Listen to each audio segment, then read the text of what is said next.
In Star Trek continuity, the Battle of Cheron has long been marked as the culmination of the Earth Romulan War, taking place just before the formation of the United Federation of Planets. Hi, Rick here, and this video covers the build-up and battle as told in the Enterprise sequel books to Brave the Storm. Last time we left off, Starfleet had been forced back to Earth after a string of defeats at the hands of the Star Empire, undoing their progress over the past year. Now, on the 5th of May 2160, the embedded Section 31 agent, codenamed Lazarus, that would be Charles Tucker, managed to locate the Warp 7 program that the Romulans had been working on in the Cheron system. The Star Empire, unknown to Starfleet at the time, was amassing its vessels in this system, quite some months away from Earth, and had been leaking false information on the progress of their Warp 7 developments, with the expectation that Starfleet would reposition its defences to intercept high-speed targets. This indeed was Starfleet's response, which in turn weakened their defensive line, all set for the Romulans to advance from Cheron into Sol. However, Tucker, using the telepathic link with T'Pol, established years earlier by their relationship, managed to brief her on the Star Empire's plan. In response, Commodore Archer petitioned Starfleet to amass a preemptive strike on Cheron before the Romulans could get underway, and was given the go-ahead. 24 ships, headed by the NX-01 Enterprise, under the command of Archer, departed for the remote system, and privately Archer voiced the concern that if Trip's information was wrong, then he had just taken the majority of Earth's defences months away from Sol into uncharted territory. Fortunately, the tip was accurate, although when they closed in on the binary star system in late July, you wouldn't have thought it. The fleet of Romulan vessels, numbering some 81 ships, were hidden in the heliosphere overlap of the twin suns, masked by the interference. Archer goaded the Romulan forces on a hunch, aiming a transmission at this location, effectively walking into a room of hide and seek and simply shouting, "Found you!" Admiral Valdor thought Archer had indeed detected them, so made a move to attack, splitting his vessels into two wings and closing in from angles on the approaching Starfleet. Naturally, the first thing the Romulans tried was to see if their hijacking telecapture weapon that had served them so well in the past worked. It did not, as Starfleet had made overcoming this a priority, and for 26 minutes a cyber battle raged between firewalls and malevolent code. But then the ships closed in at warp speed. As the Romulan vessels exited warp, they entered the standard blind spot that is created as sensors readjust from the switch of FTL to sublight, only to find the Earth fleet gone. The Earth fleet had used that time to warp towards Cheron proper, passing by the Star Empire completely to put their backs against the planets. The Romulans immediately double-backed and eventually closed in on Archer's fleet, a brief exchange damaging many ships and destroying 4. During this skirmish, 31 more warp signatures were detected, but fortunately it was a small armada of Klingon, Andorian and Tellarite ships. The Klingons had officially denied to help Starfleet, but Kolos had amassed his own force of criminals, mercenaries and honour-seeking warriors who would fight the Star Empire for glory or to repay a debt. As for the Andorian ships, well, obviously, they were being led by Cheron, who had basically gone AWOL with like-minded captains who were fed up with Andoria's refusal to aid Starfleet. Tellar too was offering unofficial aid.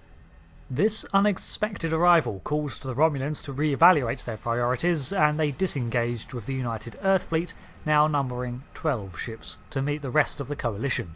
Now caught in a pincer attack, the Star Empire's forces were whittled down to 38 operational vessels, including its flagship. It was around this time that the Enterprise received a data packet from the Romulan flagship, marked with Lazarus's digital signature. Cautiously, they opened it to find lines of Romulan code, but it took them a long time to figure out what they were for. After assuming they were command codes, Enterprise tried a series of commands to power down the Star Empire's vessels. All failed, until they Control-Alt-Deleted the Romulan antimatter containment system. This caused the fleet to stall out, while 3 more Raptor ships exploded, unable to halt the antimatter cascade. The rest managed to regain control of their vessels, but it was a handicap further to the Romulan fleet. However, they managed to re-engage Earth's forces, and the next skirmish resulted in 6 losses on both sides. By this time, around 30 more warp signatures were detected.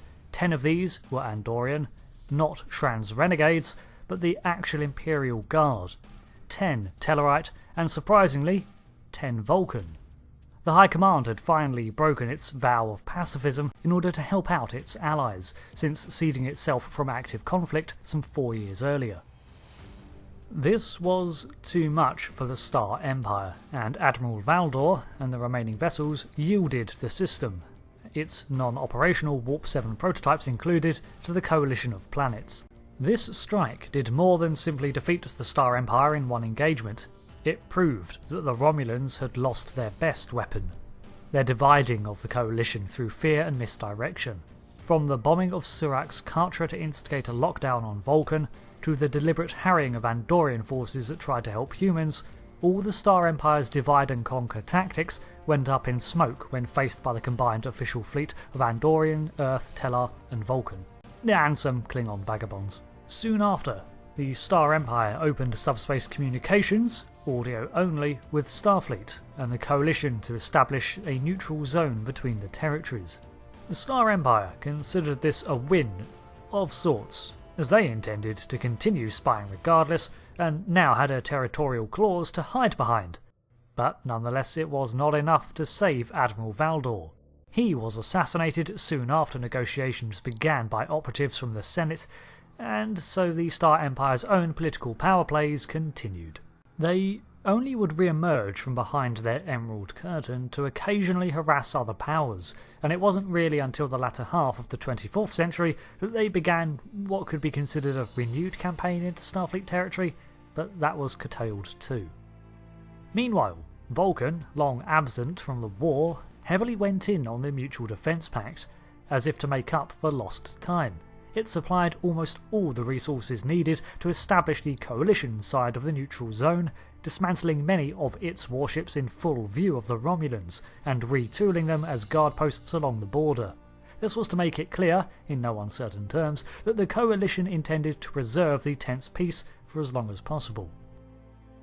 Over the next year, Earth, Alpha Centauri, Andoria, Tellar and Vulcan engaged in intense discussion about solidifying the coalition into a more robust and permanent form, to shield against further threats like the Romulans, as well as establishing strong ties of trade and exploration. On the 12th of August 2161, the United Federation of Planets Charter was signed by the 5 worlds, making up the 4 founding species. Archer is present at the signing of the Charter, as well as many familiar names from other member worlds, and he notes that he technically is here twice, as Agent Daniels has Archer's younger self observing the ceremony in the stands as well. Meanwhile, Tucker was recovered in an escape pod and given a false identity, where he returned to Vulcan, and Section 31 formed the cover story as explained in the prior vids. Starfleet was dissolved as a United Earth organisation, as was the Mako service, and re-established as the Federation Starfleet. Many ships and individuals were retooled as explorers, and a new age of exploration and development began.